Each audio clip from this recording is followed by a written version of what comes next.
మరో breaking news చూస్తున్నాం. సంగారెడ్డి జిల్లా దామర చెరువు ప్రాంతంలో హైడ్రా అధికారులు పర్యటించారు.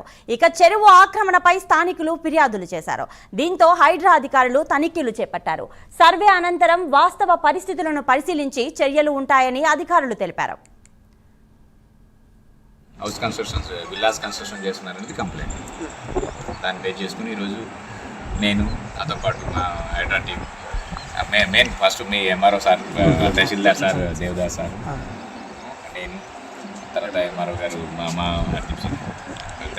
తహసీల్దార్ హైడ్రా అర్చన మేడం, డి హైడ్రా ఇన్స్పెక్షన్ చేసి వచ్చాము. ఇన్స్పెక్షన్ ఆఫ్టర్ ఇన్స్పెక్షన్ తర్వాత డీజీపీఎస్తో మొత్తం సర్వే కూడా కండక్ట్ చేసి సర్వే. సంగారెడ్డి జిల్లా దామర చెరువు ప్రాంతంలో హైడ్రా అధికారులు పర్యటించారు. చెరువు ఆక్రమణలపై స్థానికులు ఫిర్యాదులు చేశారు. ఇక దీంతో హైడ్రా అధికారులు తనిఖీలు చేపట్టారు. సర్వే అనంతరం వాస్తవ పరిస్థితులను పరిశీలించి చర్యలు తీసుకుంటామని అధికారులు తెలిపారు. ఇక ఇదే అంశానికి సంబంధించిన మరింత సమాచారం మా ప్రతినిధి కుమార్ అందిస్తారు. కుమార్, మొత్తానికి ఏదైతే సంగారెడ్డి జిల్లా ఐడిఏ బొల్లారం మున్సిపల్ పరిధిలోని దామర చెరువు ప్రాంతంలో హైడ్రా అధికారులు తనిఖీలు నిర్వహించారు. ముఖ్యంగా ఈ చెరువు ఆక్రమణపై ఇప్పటికే పలువురు ఏదైతే హైడ్రా అధికారులకు అయితే ఫిర్యాదులు చేశారు. ఈ ఫిర్యాదుల నేపథ్యంలోనే ఈ తనిఖీలు అయితే హైడ్రా అధికారులు చేపట్టారు. సర్వే అనంతరం వాస్తవ పరిస్థితులను పరిశీలించి చర్యలు ఉంటాయంటూ కూడా ఇప్పటికే వెల్లడించారు.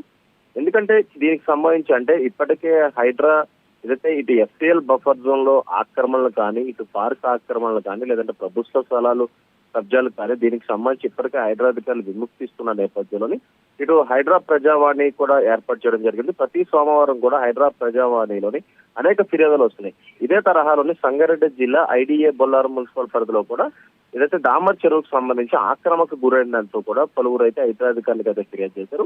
ఈ నేపథ్యంలో హైడ్రా అధికారులు ఈ రోజు ఉదయం అక్కడికైతే చేరుకున్నారు. ముఖ్యంగా ఏదైతే ఫిర్యాదుదారు ఇచ్చిన కంప్లైంట్ ప్రకారం ముందుగా హైడ్రా అధికారులు అక్కడికి వెళ్ళి పూర్తిగా వెరిఫై చేస్తున్నారు. వెరిఫై చేసిన తర్వాత ఒకవేళ దాన్ని ఆక్రమణకు గురైనా సరే, లేదంటే కబ్జాకు గురైనా, లేదంటే ఎఫ్టీఎల్ బఫర్ జోన్ లో నిర్మాణాలు ఉన్నా సరే వెంటనే వాటిని తొలగిస్తున్నారు. కాబట్టి ఇదే తరహాలోని సంగారెడ్డి జిల్లా బొల్లారంలో కూడా కంప్లైంట్ రావడంతో కూడా దామర చెరువు వద్ద ప్రస్తుతం హైడ్రా అధికారులు అయితే పర్యటించారు. అలాగే కొంతమంది అధికారులు ఏదైతే అక్కడ ఉన్న పరిస్థితులు మొత్తం కూడా పూర్తిగా సమీక్షించారు. అసలు ఈ దామర చెరువు ఎంత విస్తరణ ఉండాలి, అలాగే ఎంతకు కబ్జా గురైందనే దానిపై పూర్తిగా ప్రస్తుతం అక్కడ పర్యవేక్షిస్తున్నారు. ఆ పర్యవేక్షించిన తర్వాత సర్వే అనంతరం కూడా వాస్తవ పరిస్థితులన్నీ కూడా పరిశీలిస్తారు. ఆ తర్వాత ఈ ఒకవేళ ఇది కనుక కబ్జాకు గురైతే కనుక ఖచ్చితంగా హైడ్రా అధికారులు అక్కడి నుంచి ఏదైతే దాన్ని విముక్తి చేసే అవకాశం వచ్చింది. ఇప్పటికే ఇటు ఎఫ్టీఎల్ బఫర్ జోన్ లో ఉన్న నిర్మాణాలను కూడా నేలమట్టాలు చేసి, అలాగే ఇటు ప్రభుత్వ స్థలాలు కావచ్చు, పార్కులు కావచ్చు, ఏవైతే కబ్జాకు గురయ్యానో వాటన్నిటిని కూడా ఇప్పటికే హైడ్రా అధికారులు ఏదైతే స్వాధీనం చేసుకోవడంతో కూడా ప్రస్తుతం ఈ దామర చెరువుకు సంబంధించి కూడా పూర్తిగా వెరిఫై చేస్తున్నారు. తర్వాత సర్వే అనంతరం కూడా దీనికి సంబంధించి చర్యలు ఉంటాయంటూ కూడా ఇప్పటికే హైడ్రా అధికారులు అయితే వెల్లడించడం జరిగింది. కుమార్, మరి కబ్జాకు పాల్పడ్డ వారి వివరాలు ఏమన్నా తెలిసాయా? ప్రస్తుతానికి అయితే హైడ్రా అధికారులు ఇంకా ఏదైతే కంప్లైంట్ మొన్న రావడంతో కూడా ఈ రోజు అయితే ఇంకా సర్వే అయితే నిర్వహిస్తున్నారు.